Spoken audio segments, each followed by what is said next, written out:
अगर presiding officer pen से लिख लिख कर इन बैलेट पेपर्स को इनवैलिड कर रहे हैं, वो तो 8 से ज्यादा पे लिख रहे हैं भाई। अगर आप देखेंगे सारे बैलेट पेपर पे लिख रहे हैं। अगर वो टैंपरिंग कर रहे होते तो भाई 8 पे लिखते, क्योंकि 8 ही वोट तो इनवैलिड हुए, वो सब पे लिख रहे हैं। और दूसरी बात, एक ही जगह लिख रहे हैं भाई, कहीं टैंपरिंग करेंगे तो कहीं ऊपर लिख देंगे, कहीं कुछ लिख देंगे, कहीं दाहिने कर देंगे। सारे पेपर पे वो लिखते जा रहे हैं, उसको आगे बढ़ाते जा रहे हैं। तो इसलिए इस वीडियो को टैंपरिंग का वीडियो कहना मुझे तो उचित नहीं लगता। चंडीगढ़ मेयर चुनाव में जो कुछ हुआ दुनिया ने उसे देखा, कैमरे की आंख से देखा और तमाम दर्द को सोशल मीडिया पर लोगों ने साझा भी किया, जो इस बात को लेकर चिंतित थे कि दरअसल भारत में लोकतांत्रिक व्यवस्था का चीरहरण हो रहा है। इस चीरहरण पर सुप्रीम कोर्ट भी सख्त हुआ था। सुप्रीम कोर्ट ने भी अपनी चिंता जाहिर की थी और तलब किया था अनिल मसीह को कि आइए और बताइए कि आखिर कैमरे को आप बार बार क्यों ताक रहे थे और कैमरे को ताकते हुए आपके पेन उन बैलेट पेपर पर कैसे चल रहे थे, आप क्या इबारत लिख रहे थे, लोकतंत्र को कैसे मजबूत कर रहे थे, या फिर लोकतंत्र के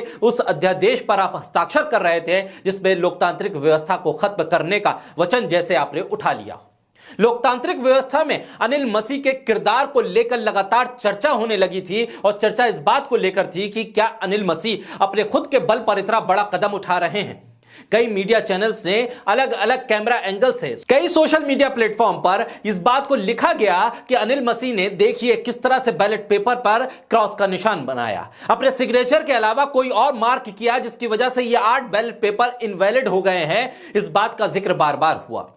इस बात को अलग अलग कैमरों के एंगल से दिखाया गया और यह बताया गया कि अनिल मसीह बैलेट पेपर को खराब कर रहे हैं, बैलेट पेपर पर वो इबारत लिख रहे हैं जिसकी वजह से ये वैलिड वोट भी इनवैलिड हो जाएंगे। और यह ही हुआ कि अनिल मसीह ने उन लिखे गए 8 वोट्स को इनवैलिड कर कर बीजेपी का मेयर बना दिया और बीजेपी के तमाम पार्षद और बीजेपी की सांसद किरण खेर अपने उम्मीदवार को जिताने के बाद खींचता हुआ उस कुर्सी पर लेकर आई और बैठा दिया और मुस्कुराते हुए लोकतंत्र के इस चीरहरण पर खुशी मना रहे थे। लेकिन सुप्रीम कोर्ट में जब मामला गया तो फिर सुनवाई भी होनी लाजमी थी।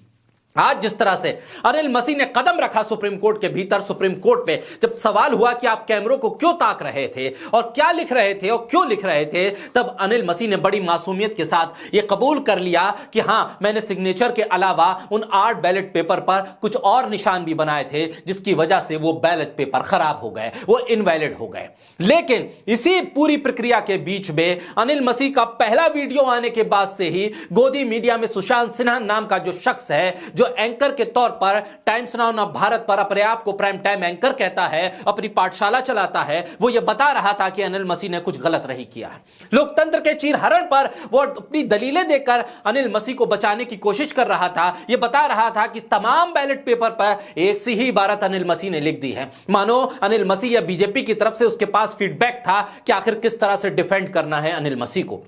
अनिल मसीह की पूरी करतूत को डिफेंड करते हुए जिस तरह से सुशांत सिन्हा ने अपना वीडियो बनाया और उस वीडियो में बकायदा उस क्लिप को लगाया और यह बताया कि देखिए मेरी नजरों से, मेरी निगाहों से पढ़िए कि किस तरह से अनिल मसीह ने किसी भी वोट को, किसी भी बैलेट पेपर को इनवैलिड नहीं किया है। ये तमाम सही तथ्यों के आधार पर सुशांत सिन्हा ने बताया कि हाँ, किस तरह से अनिल मसीह ने लोकतंत्र के इकबाल को बुलंद किया है। लेकिन आज वही सुशांत सिन्हा क्या कहेंगे जब सुप्रीम कोर्ट कह रहा है कि बैलेट पेपर लाइए, आपने बहुत बड़ा गलत काम किया है। और अनिल मसीह खुद सुप्रीम कोर्ट में इस बात को मान रहा है कि हां, उससे गलती हुई है, उसने वैलिड वोट को इनवैलिड करार दिया है, उसने अपनी कलम से और अपनी कलम की स्याही से उन तमाम सही वोट्स को गलत करार दे दिया था, उस पर निशान लगाया था। तो आज क्या सुशांत सिन्हा कोई नया वीडियो बनाकर अपनी माफीनामे को सामने रखेंगे या बताएंगे कि कौन सा कैमरा एंगल उनसे चूक गया? क्या अपनी पाठशाला में यह बताएंगे कि लोकतंत्र के चीरहरण पर किस तरह से वीडियो बनाने चाहिए, लोकतंत्र की बर्बादी पर कैसे जश्न मनाना चाहिए?